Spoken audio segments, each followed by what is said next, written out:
ઉમરગામના 16 સુંબામાંથી 23 વર્ષીય અંજલિ વિશ્વકર્મા ગુમ થઈ. તારીખ 13 જાન્યુઆરી સોમવારના રોજ 5 કલાકે અખબાર યાદીની મળતી માહિતી મુજબ ઉમરગામ તાલુકાના 16 સુંબા ગામમાં સપનાલોક માણેક બિલ્ડિંગના H403માં રહેતી 23 વર્ષીય અંજલિ રામદુખ રંગ રામ ઉદરગર વિશ્વકર્મા તેજાજોત ધાનપુર તાલુકો શ્રીનગર જિલ્લા ગોંડ તારીખ 3/1/2025ના રોજ 3:30 વાગ્યાના અરસામાં કોઈને કંઈ પણ કહ્યા વગર કસે જતા રહ્યા છે. પરિવારે આજુબાજુના સગા સંબંધીઓના ગળે શોધખોળ કરવા છતાં મોબાઈલ ફોન ઉપર મેસેજ કરી ગ્રુપમાં જાણ કરવા છતાં મળી આવી નથી.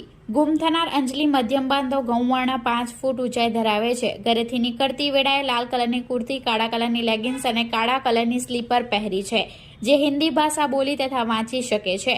ગુમ થનાર આજ દિન સુધી શોધખોળ કરવા છતાં કોઈ પત્તો લાગ્યો ન હતો. જે કોઈને પણ તેણીની ભાળ મળે તો ઉમરગામ પોલીસ મથકે જાણ કરવા અખબાર યાદીના માધ્યમથી જણાવાયું છે.